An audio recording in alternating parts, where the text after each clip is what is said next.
Hello दोस्तों, आज की वीडियो में हम बात करेंगे इलॉन मस्क के बारे में।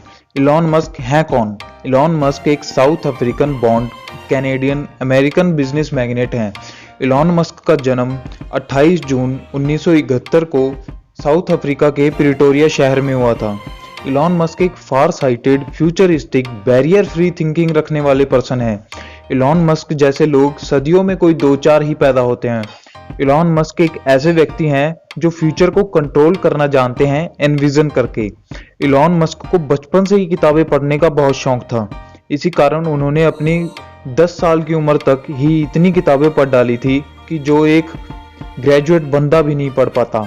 12 साल की उम्र में घर बैठे बैठे उन्होंने कंप्यूटर से एक गेम बना डाला जिसका नाम ब्लास्टर था, और फिर उस गेम को उन्होंने $500 में एक कंपनी को सेल कर दिया। बचपन से ही इलॉन का ध्यान प्रॉब्लम से ज़्यादा उस प्रॉब्लम के सॉल्यूशन पर रहता था। Looking for the solution is the biggest problem. वो कहते हैं प्रॉब्लम नहीं है, प्रॉब्लम है उस प्रॉब्लम का सॉल्यूशन ढूंढना। इलॉन मस्क एक सेल्फ टॉट प्रोग्रामर हैं और एक रॉकेट साइंटिस्ट हैं। इन्होंने रॉकेट साइंस की कोई फॉर्मल एजुकेशन नहीं ली, बल्कि किताबें पढ़ पढ़ कर ही पूरी रॉकेट साइंस को समझ लिया। ये बचपन से ही किताबी कीड़े थे। पूरा बचपन इन्होंने 10-10, 12-12, 15-15 घंटे अकेले घर पर पढ़ते हुए बिता दिया। जिंदगी भर 7 दिन काम किया, एक दिन में 15-15 घंटे काम किया। यह हमेशा अपने आप से वो एक्सपेक्ट करते हैं जो कोई और नहीं कर सकता। ये कहते हैं मुझे वो नहीं करना जो किया जा सकता है, मुझे वो करना है जो करना चाहिए। I don't expect to do what is possible, I want to do what is needed to be done। इनकी वर्ल्ड क्लास कंपनीज की लिस्ट में Zip2, X.com, PayPal, SpaceX, Tesla, solar city, hyperloop, open artificial, Neuralink, the boring company शामिल हैं। ये कहते हैं मैं मंगल ग्रह पर लोगों को भेजूंगा, मंगल ग्रह पर जीवन चालू कर दूंगा। चलिए शुरू से शुरू करते हैं। 1995 में इन्होंने अपने भाई किम्बल के साथ मिलकर Zip2 की शुरुआत करी और Zip2 में इन्हें जल्दी फंडिंग भी मिल गई। शुरू में अपने पिता के पैसे से किया, बाद में एक्सटर्नल फंडिंग भी मिली। बोर्ड ऑफ डायरेक्टर बढ़ते चले गए और क्योंकि ये अभी बहुत यंग थे, इनका एक्सपीरियंस उतना ज़्यादा नहीं था, तो बोर्ड ऑफ डायरेक्टर ने सोचा कि ये सीईओ बनने के लायक नहीं है, तो इनको सीईओ की पोजीशन से हटा दिया गया। बाद में जब Zip2 कंपनी कॉम्पैक्ट कंपनी को बेच दी गई, जहां से जो पैसा मिला उसमें इनका 7% शेयर इक्विटी था, जिससे इनको $22 मिलियन तुरंत मिला। और वो $22 मिलियन इन्होंने एक एक करके आगे इन्वेस्टमेंट शुरू कर दिया और फिर चालू करी X.com। ये ऑनलाइन ट्रांजैक्शन की ऑनलाइन बैंकिंग कंपनी थी, अपने आप में पहली ऐसी कंपनी। आगे चलकर कॉफिनिटी नाम की कंपनी का इनके साथ क्लैश हुआ, लेकिन उसी समय ये दोनों कंपनीज मर्ज हो गई और उसका नाम रखा गया पेपैल।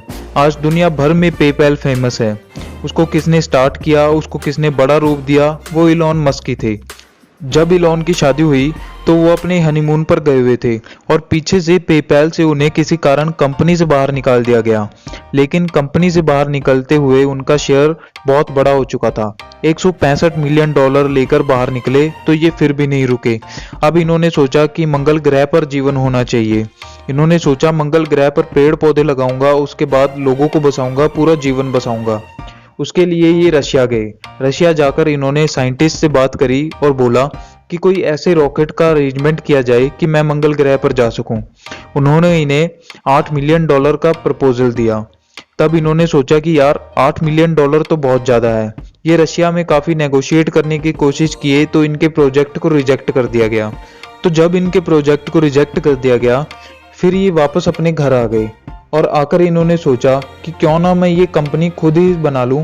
तो ये पढ़ने लग गए और अपने आप पढ़ पढ़ कर इन्होंने पूरी रॉकेट साइंस पढ़ डाली और इन्होंने रीयूजेबल रॉकेट बनाने की ठानी और SpaceX कंपनी की स्थापना की। तब इनकी मदद करने के लिए कोई आगे नहीं आया, क्योंकि सभी को इनका रीयूजेबल रॉकेट वाला फंडा इम्पॉसिबल लगता था। और जब इन्होंने अपने पैसों से पहली बार लॉन्च किया तो इनके इंजन में आग लग गई, जिससे इनका बहुत बड़ा नुकसान हुआ।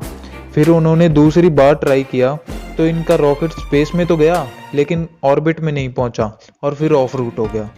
और तीसरी बार स्पेस में जाते ही ऑफ रूट हो गया। तीसरी लॉन्च के बाद इनका सारा पैसा खत्म हो गया। तब सबने कहा कि अब कुछ नहीं बचा, अब सब कुछ खत्म हो गया है।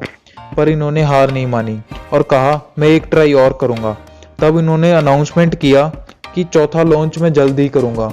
फोर्थ लॉन्च के टाइम ये अपना घर मकान बेचकर किराए के घर पर शिफ्ट हो गए और सबसे कर्जा लेकर आखिरी बार ट्राई किया और इस बार ये अपने प्लान में सक्सेसफुल हुए और इन्हें $1.5 मिलियन का नासा की तरफ से प्रोजेक्ट मिला। आज ये नासा स्पेस एजेंसी के इक्विटी कार्गो सैटेलाइट ऑर्बिट तक पहुंचाते हैं और रीयूजेबल रॉकेट बना दिया। इसी के साथ साथ इन्होंने टेस्ला मोटर्स में भी पैसा इन्वेस्ट कर दिया और जल्दी ही इन्हें कंपनी का CEO भी घोषित कर दिया गया और इन्होंने टेस्ला को लेकर के इलेक्ट्रिकल व्हीकल्स का विजन तैयार किया। इसमें भी इन्हें इलेक्ट्रिकल कार बनाने में शुरू में बहुत प्रॉब्लम आई, पर बाद में इन्होंने बहुत अच्छी इलेक्ट्रिकल कार बनाई जिससे इनकी सेल्स बहुत तेज हो गई। तो दोस्तों, आपने देखा कि कितनी बार फेल होने के बाद भी आज इलॉन मस्क एक बहुत सक्सेसफुल इंसान है और आज वो दुनिया के सबसे अमीर लोगों में से 21वें स्थान पर हैं और उनकी नेटवर्थ $20 बिलियन से भी कई ज़्यादा है। इलॉन मस्क की लाइफ से हमें यही सीख मिलती है कि कभी भी हार नहीं माननी चाहिए, बल्कि अपनी लर्निंग्स पर काम करते रहना चाहिए और हमेशा जीतने के लिए ट्राई करते रहना चाहिए। इसी के साथ आज की वीडियो में सिर्फ इतना ही। अगर आपको हमारी वीडियो अच्छी लगी हो तो प्लीज़ हमारे चैनल को सब्सक्राइब करें और वीडियो को भी लाइक ज़रूर कर दें। Thank you for watching my video. Wish you all the very best for your future.